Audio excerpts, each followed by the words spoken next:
Now, what I discovered, which changed my life and which brought us here today, is I discovered the law of cause and effect. The law of cause and effect, sowing and reaping, action and reaction, is the great universal or iron law of the universe. What it says is that everything happens for a reason, is that there are no causeless effects, is that even if we don't know what is causing the effect, we trace it back. It's the basis of the scientific process, of all medical research, of all marketing, of all business, is if you can define an effect that you want, you can trace it back and find somebody who at one time did not have that effect, and then find out what they did, and then do the same things, and you eventually get the same results. We say that success is not an accident. Failure is not an accident. Success leaves tracks. So if you just follow the tracks of other successful people, no matter where you're starting from, you eventually get to the same place that they get. Well, this was a shocker for me because, and I learned later in psychology, by the way, that one of the two most important things we need to have to be happy and healthy is a sense of control, a feeling that we are in control of our lives, that things are happening for a reason, and a sense of coherence, a feeling that things fit together.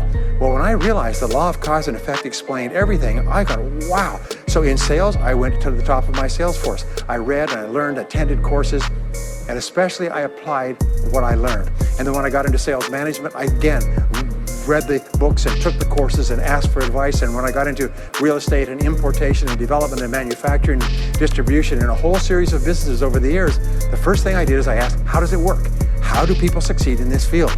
And then I buried myself and immersed myself. I spent hours and hours and hours studying, and then I did what the most successful people did. Interesting point. We say that nature is neutral. In other words, nature doesn't care who you are. It doesn't care if you're tall or short or male or female or black or white, educated or uneducated. Nature doesn't care. All that nature cares is that you do what successful people do. It's like making a recipe. Nature doesn't care if you follow a recipe. If you follow the recipe exactly, you get the dish. Nature doesn't care who's doing it. And that's the wonderful thing about our society. It's basically like justice. It's blind, is nature doesn't care. In fact, there are a lot of people who are not as smart and not as talented as you who are doing vastly better than you, not because they're better, but because they're just following proven success methods. There's nothing that will make you madder than to see somebody who's dumber than you, who's making more money than you, right? Have you had that experience? So what we do is we use proven success methods. We just find out what they are and we do them over and over again. Quick point, nothing works the first time, okay? Please understand that, nothing works the first time. What is the average number of times that a person tries with a new goal before they give up? Can you guess? Well, the average is less than 1, because most people give up before they try even once. They say, that's a great goal. I'd love to be financially independent. And then they give up. They don't even try. They say, but I couldn't because of this and because of that and so on. And then they move away to a wonderful place called Someday I'll. You ever heard of Someday I'll? Someday I'll start saving money. Someday I'll get out of debt. Someday I'll lose weight. Someday I'll start a business. Someday I'll get serious about my finances. And most people live on Someday I'll. Your job and my job is to vote yourself off the island, right? And we start taking control of our lives. Well, about some years ago, I was called by a major businessman, and he asked me if I would do a talk for his 800 entrepreneurs that own separate franchises within his organization on how to become a self-made millionaire. And I said, sure. When you're a young speaker, you agree to speak on any subject. Sure, I'll speak on that subject. And I was just like most people. When I was young, I wanted to be a millionaire by the time I was 30. And when I hit 30, I put it off to 35. And as I got to 35, you put it off to 40, and then you kind of just don't look at it anymore. You forget about it and feel the deck is stacked against you. Well, I was about 38, 39 when he called me up and asked me. I said, sure, no problem. And I said, now, what do I know about self-made millionaires? And this is a shocker. I didn't know anything. Oh, I knew that they had more than $1 million, but that's a real basic piece of knowledge, you know. So I started thinking, what do I know about it? So I began to study them. And that's when I found out that they've been studied so thoroughly. Is we know everything there is to know about them. They are a source of incredible fascination. And there's 50 years of research. So I began to read the studies and find out where they came from and what they did and how they thought and where they started and the decisions they made and the kind of people they were. One of the things that I learned, by the way, is that becoming a self-made millionaire is not the important thing. What is really important is the person you have to become a self-made millionaire. You have to become a totally different human being. One of my friends says that in order to achieve something you've never achieved before, you have to become someone you've never been before. And it's a really important insight, is the qualities that you need to develop, qualities on the inside to become a self-made millionaire, are incredible qualities that make you a vastly better person.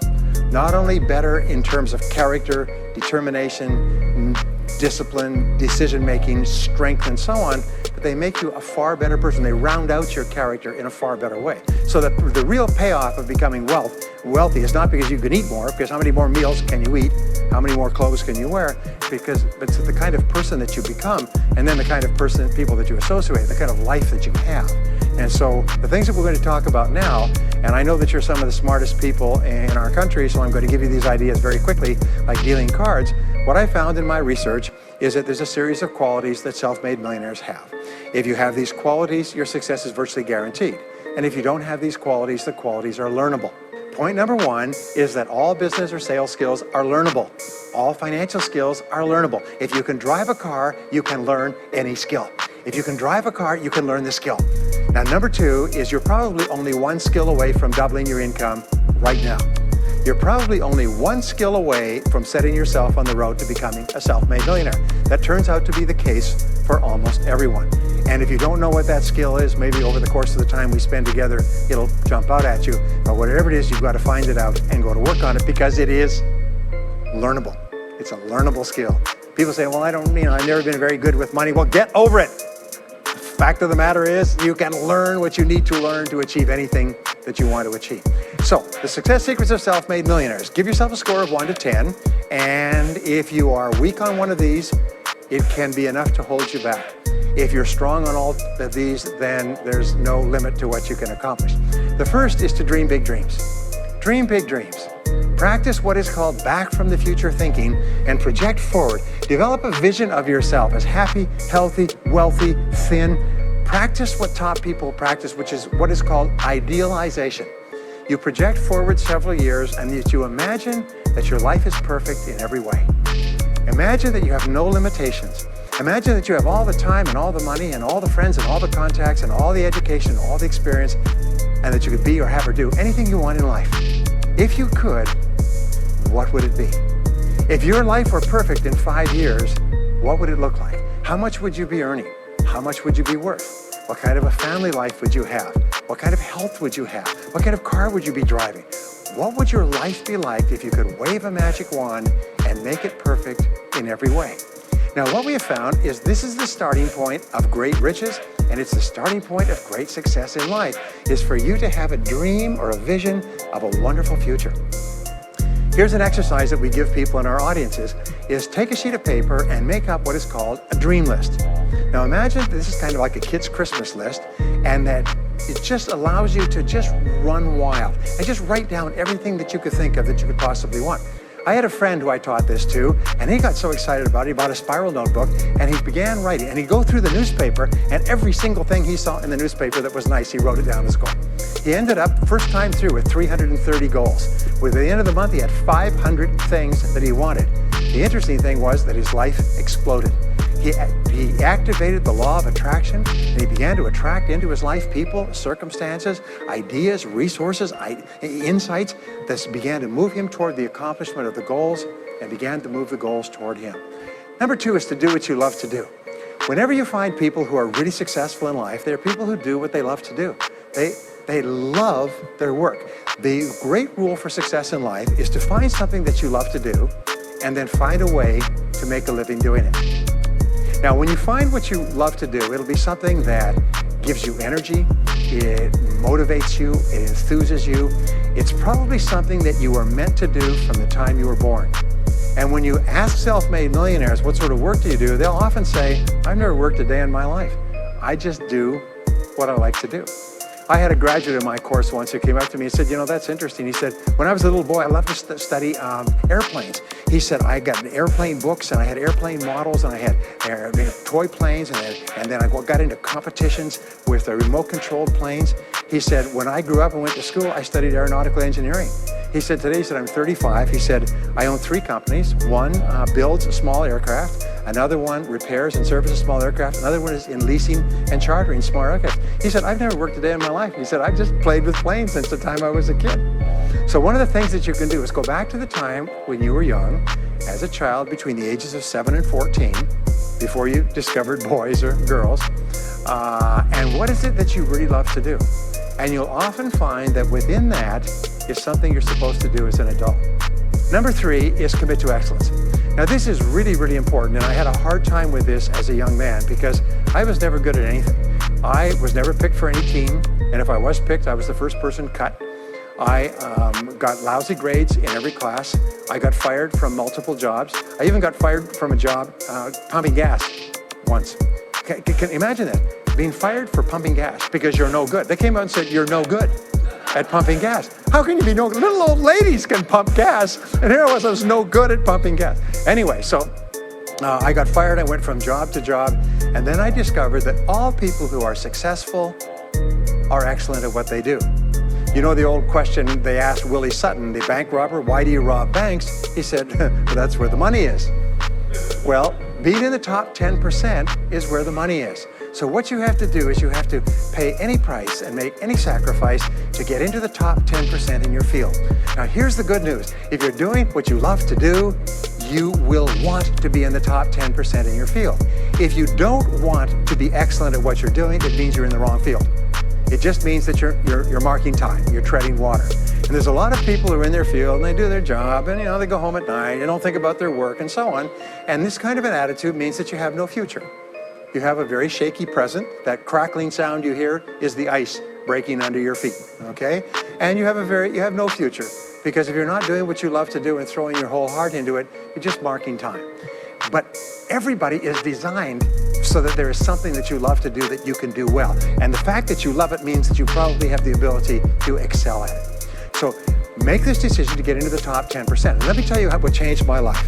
Here I was struggling in my late 20s, and I learned this. It was a breakthrough thought. Is that everybody's in the top 10% started in the bottom 10%. Everybody who's doing well was once doing poorly. Everybody who is at the top of your field today was once not even in your field at all and didn't even know it existed.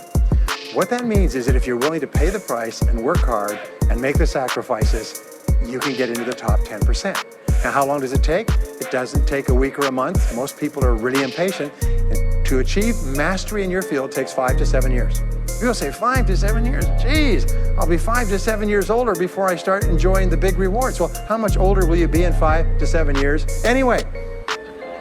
Now, here's an important point. Are you ready? The time is going to pass anyway. The time is going to pass. 5 to 7 years from now, 5 to 7 years will have passed. The only question is, are you going to be at the top of your field, or are you still going to be down there with the mediocre 80%? And the wonderful thing is this is nobody's better than you, and nobody's smarter than you. If anybody else is at the top of their field, it means that you can be at the top of your field. Just go to them and find out how they got there, because they started at the bottom. Now, it may take longer for some people and less for others, but everybody who puts one foot in front of the other and keeps moving eventually gets it. And that's where all the rewards are. Not only that, that's where all the joy in life is. When you're really good at what you do, you feel wonderful about yourself. You're respected and esteemed by everybody around you. You can write your own ticket. You can open any door when you're good at what you do. Because you get up in the morning and you know you're good. And that is more important than the rewards that go with it. The next key is to develop your unique talents and abilities. Every single person is designed from infancy with special talents and abilities that if you develop them to their height can enable you to accomplish anything you want in life. Everyone is genetically structured to be able to do something superbly, to do something they enjoy, to do it well, and to get great satisfaction from it. Peter Drucker often asks the question, what are you good at? What are you good at today? What should you be good at? What could you be good at? What will you be good at? And so one of the questions that we ask is, looking back in your life, what has been most responsible for your success up to now? What has been most responsible in the past? What is it that you have done that has gotten you the best results? Because as we said before, success leaves tracks. And if you look back into your past, you'll often find indicators that guide you to your future. Do you remember that fellow that won $300 million in the lottery? He was a high school physics teacher, and they asked him what he's going to do with it. He said he's going to take a week off and then get back to work because he doesn't want to give up his job teaching high school physics because he loves his work so much. That is a person who's in the right place for him, and now he can just drive to it in a nicer car. Anyway, Now, the next key to becoming a self-made millionaire is to see yourself as self-employed. What we found is the top 3% of adults in our society see themselves as self-employed. They see themselves as in charge of their own lives. When I started off my career as a young man, I was 21 years old, working as a construction laborer, living in a one-bedroom apartment, broke, taking buses 2 hours every morning to get to work and buses 2 hours to get back. I still remember that, and I still remember a light going off one evening. I was sitting there in my little apartment, in my little kitchen alcove, and I suddenly realized that I was responsible, that I was in charge of my own life, that no one was coming to the rescue. And it was one of the great turning points in my life. So what you find is that all exceptional people are highly responsible people. They look upon themselves as self-employed. Sometimes I'll ask an audience, I'll say, how many people here are self-employed? And some people will raise their hand and some won't. I'll say, now what's the true answer to this question? And the true answer is that everyone is self-employed. The biggest mistake you can ever make is to ever think you work for anyone else but yourself. Even if someone else signs your paycheck for you all your life, the most valuable people in any organization are the people who treat the company as though it belongs to them. They see everything that happens as affecting them personally. They're not the 9-to-5ers, the no-hopers that say, yeah, well, I go to work. When I'm not at work, I don't think about my work. These people, somebody has told them that's a clever way to think. It's the way losers think. Winners think about their company, and when they're not there, they think about how they can do it better. When something happens in their company, they take it personally because they see themselves as highly responsible. As a result, they're paid more, they're given more educational opportunities, they're promoted faster, and these are the people that eventually, like cream, rise to the top of every organization and every industry, the top 3%. The next key to becoming a self-made millionaire is to develop a clear sense of direction. Developing a clear sense of direction means that you need to become intensely goal-oriented.